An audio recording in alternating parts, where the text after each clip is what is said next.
tishlar karies bo'lmagan, umuman sog'lom bo'lgan tishlar o'zidan o'zi tushib ketishi mumkinmi? Ha, bunaqa holatlar ham uchrab turadi. Bunga sabab parodontoz kasalligi. Bu holatda tishlarni mana shunaqa ko'rinishiga kelib qolishi mumkin. Kasallik asosan genetik bo'lishi mumkin. Og'iz bo'shlig'i gigiyenasiga yaxshi rioya qilmasligi sababi va immunitetni keskin tushib ketishi, undan tashqari stress va har xil chekishlar, nos, sigaret chekishlarning oqibatida kelib chiqishi mumkin bo'ladi. Bunaqa bemorlar ovqatlanishga juda qiynaladi, chunki ovqatlanayotganda tishlari qimirlaydi, milklari qonaydi, tishlarning orasiga ovqat qoldiqlari kirib, ularga og'riq beradi. Undan tashqari milklarning qonashi va o'tdagi infeksiyani hisobiga milklarning yallig'lanishi va hattoki yiringlashi hisobiga bu bemorlarning og'zidan har doim badbo'y hid keladi.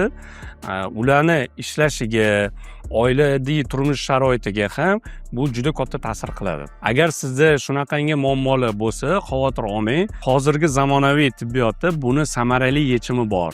Bu bo'lsa implantatsiya.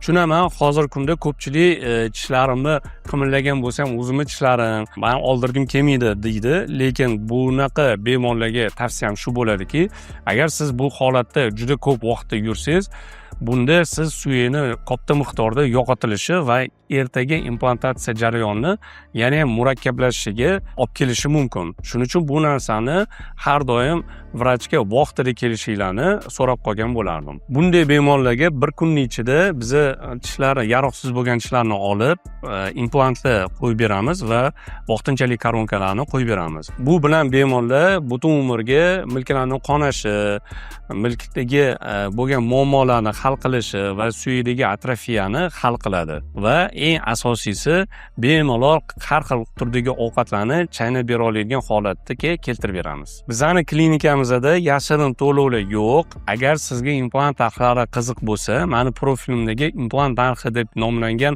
aktualga o'tga kirib, qanaqa bizda implantlar bor va ular narxlari qancha va eng asosiysi butun og'izga nechta implant va ular koronkalar narxlari bilan tanishib chiqishingiz mumkin bo'ladi.